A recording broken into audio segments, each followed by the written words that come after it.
contra Dios son contra el hombre, en definitiva. O sea que está todo claro. Sí, la consagración nuestra es con el bautismo.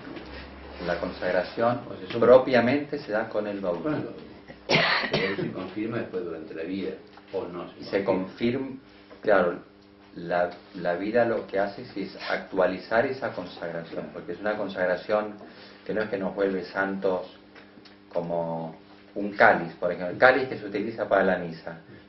Hay un rito para bendecir el cáliz, o para consagrar un altar, o una iglesia que se dedica a un templo. Esa iglesia está dedicada, las paredes están bendecidas, hay unas crucecitas. El rito de la dedicación de un templo es un rito complicado.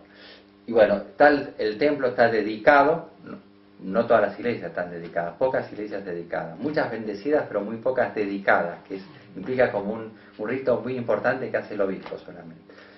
Y el templo está dedicado y las paredes están pero son paredes.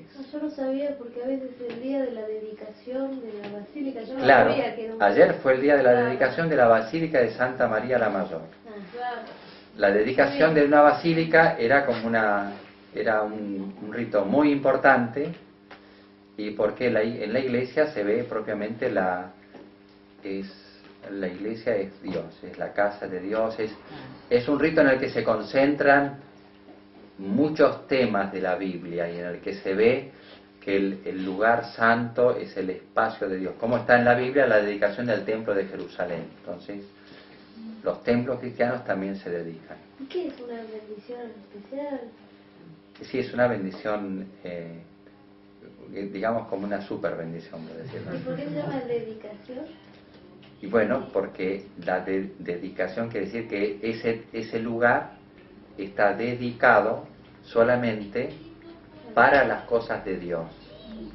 Es un lugar totalmente, es de dedicación, pienso yo, porque realmente no es que tenga ningún estudio de esto, pero la misma palabra me dice, y el rito mismo lo indica, que ese espacio es un espacio reservado para Dios, es un espacio sagrado, en el que se encarna la presencia de Dios en nuestro mundo. Entonces no puede dedicarse a otra cosa. Por eso profanar el templo es un pecado, puede ser muy grave incluso, ¿no? En un templo dedicado, que se dé un concierto de cualquier cosa,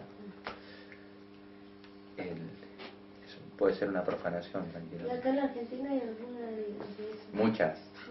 No, No, son pocas, pero no tan pocas, no, muchas. A lo mejor la parroquia de acá, no sé cuál es la parroquia de acá. Para ganar indulgencias, que por ahí decían ir a tal catedral, o eran determinadas por ahí iglesias o Sí. catedrales que uno tenía que visitar. ¿Será dedicado así? Pero la dedicación se puede hacer aunque no sea una de esas iglesias. O sea, no es que esas iglesias son iglesias particulares, son basílicas, no sé bien las distinciones cómo se han dado. Pero hay otras iglesias dedicadas en las que uno no gana ninguna indulgencia, pero está dedicada. Pienso, generalmente las parroquias, sobre todo las parroquias así, que son templos que ya tienen como su historia, son iglesias dedicadas. La dedicación se nota, por ejemplo, así como plásticamente está indicada porque hay unas crucecitas puestas en las paredes laterales que se ungen también. La verdad que y el altar también se unge con aceite. Es un rito complejo que yo creo que no he presenciado nunca. El otro Yo no día, recuerdo. padre, ¿A dónde fui? en Inmaculada Concepción, que está a 3 cuadras de casa, la remodelaron todo y volvieron a bendecir el altar, y con el obispo de San Miguel, y pasaron todo lleno de incienso. Bueno, ahí habrán consagrado el altar tal vez. Ah, era eso. Sí. Bueno, Entonces ahí lo que se hace es consagrar el altar. Pero eso es una parte, no es la consagración de todo el templo. No era el altar solamente. Se consagra el altar, sí, se pone incienso, hay una unción con aceite, se unge todo el altar con aceite. Eso sí yo lo he visto, yo no recuerdo, la verdad que no recuerdo. Sé cómo es más o menos el rito, pero pocas veces. Por ejemplo, ahora va a ir el Papa a Barcelona.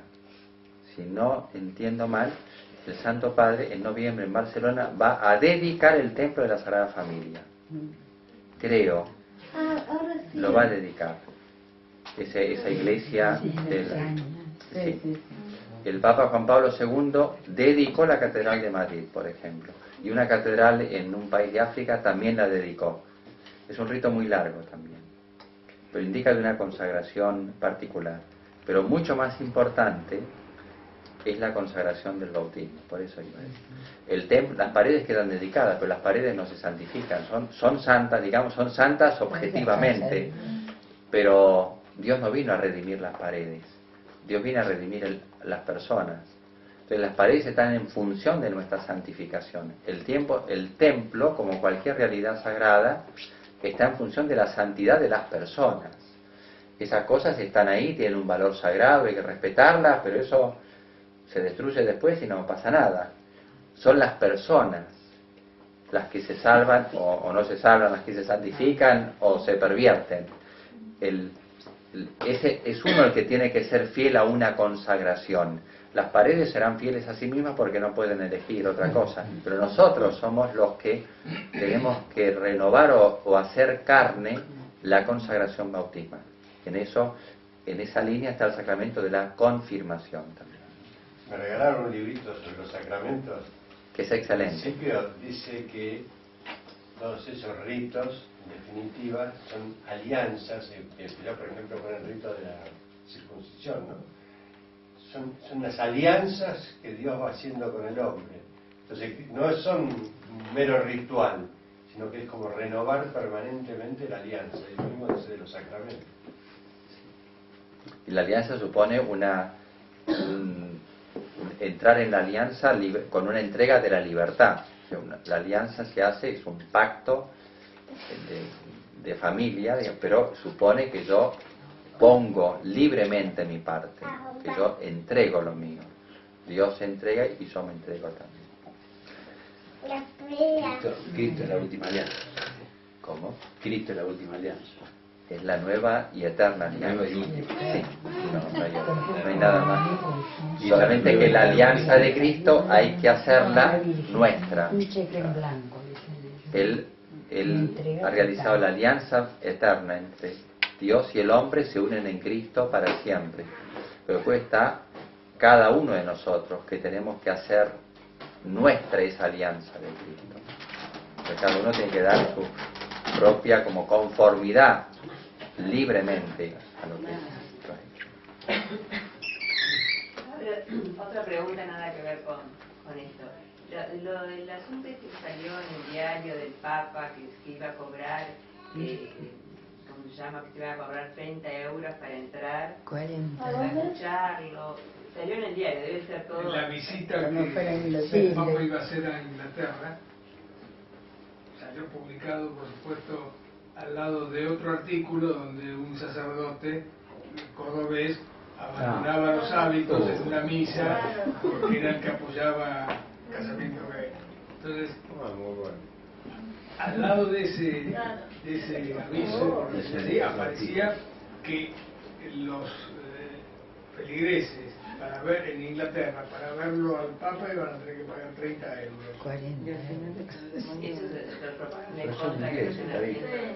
Sí, yo lo que vi de eso es, nos mandaron las dos noticias. La de este pobre sacerdote, que es más que grave, la situación es más que grave, es especialmente grave, porque hasta se despide, ¿no? Sacrílegamente se despide con una misa. Yo no sé eso cómo se permite. Se despide con una misa en la que él no cree nada, porque él mismo dice: yo renuncio a ser sacerdote porque Jesús no fue sacerdote, yo me voy a dedicar a la vida profética y a la política. Entonces él celebra una misa como una especie de festival o de reunión para aglutinar a los simpatizantes, que serán del gremio ese, de los gays y otros, pero es una misa sacrílega, es gravísimo eso, ¿no? Y es muy triste, realmente es muy triste este pobre hombre. Pero y vi la otra noticia que decía, el título creo que decía el Vaticano y la realidad abajo, porque abajo no dice que sea el Vaticano, dice que la Iglesia Católica en Inglaterra ha dispuesto pedir una colaboración para pagar los gastos del viaje del Santo Padre.